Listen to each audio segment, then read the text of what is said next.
The following lesson is about broken arpeggios.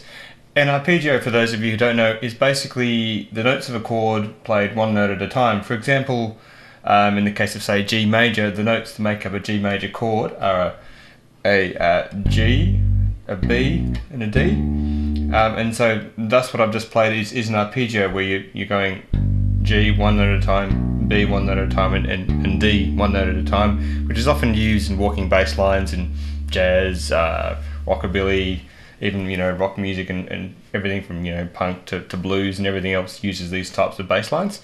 So the idea with doing a broken arpeggio is that you're not necessarily playing them in the straight order from G, B, D to a G, for example. You can break it up to make the bass line more interesting into a G, D, B, and a high G, or backwards as well, which makes your bass line more interesting than just running up and down an arpeggio, which can get pretty boring.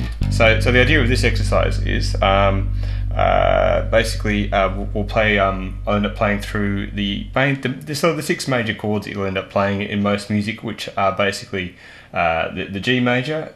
For example, I'll do all these examples in G. So we've got G major, G minor, G dominant seventh, or G7 as it's commonly known as, G major 7, G minus 7, and the G half diminished chord, which is also can be known as the G minor 7 flat 5, which is used a lot in sort of jazz and sort of minor blues tunes as well.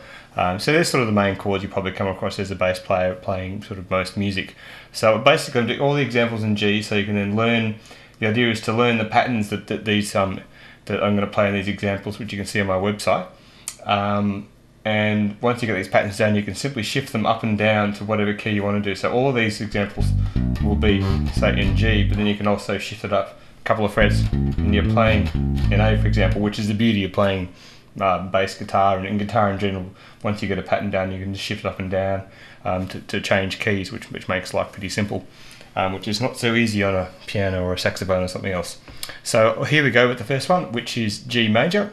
So this is the G major broken arpeggio. We're basically skipping every other note in the arpeggio as we go up, so you'll sort of hear what I'm going to do. So what I do often too is when I'm practicing exercises like this, I'll also play with the drum machine, which will help develop your sense of timing and groove as well, so you can sort of ensure that you're playing consistently in time as you would with a drum in a real situation. So I'll just get it going and we'll play the G major arpeggio, broken arpeggio.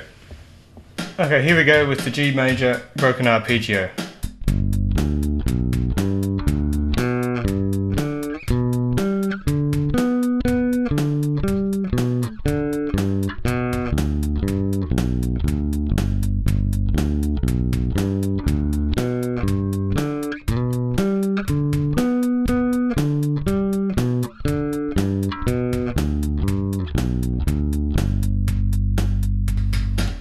Okay, the next one is the G minor broken arpeggio.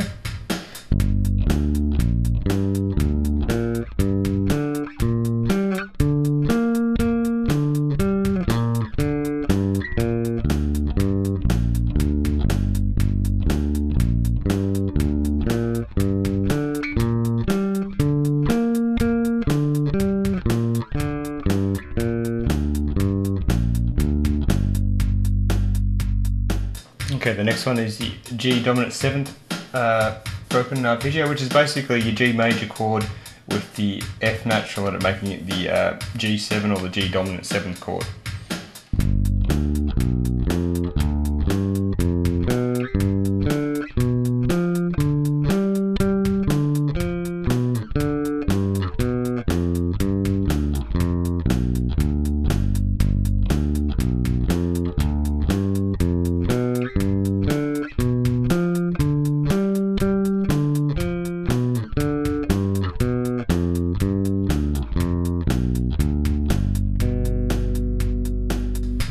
Okay, now we'll do the G major 7, which is basically your G7 chord, but you have an F sharp in this case, making it the major 7th chord.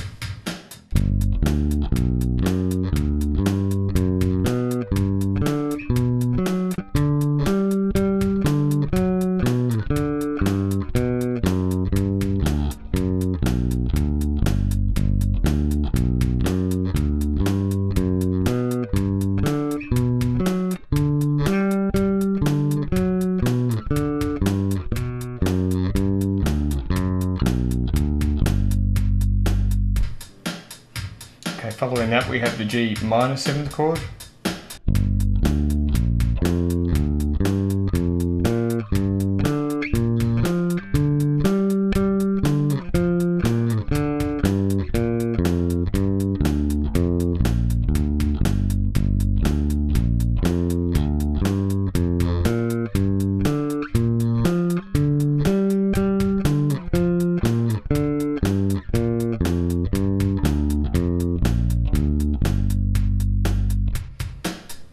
Okay, now we have the G half diminished chord, which is also known as the G minor 7 flat 5 chord. Basically, it's known as that because you have, instead of having a regular G chord, a minor or major, you have a G to a D, making the 5th interval. In this case, you'll have a G to a D flat, making the tritone interval, which is that nice evil sound used in a lot of metal music there with the devil's music tritone. So here we go with the G half diminished broken arpeggio.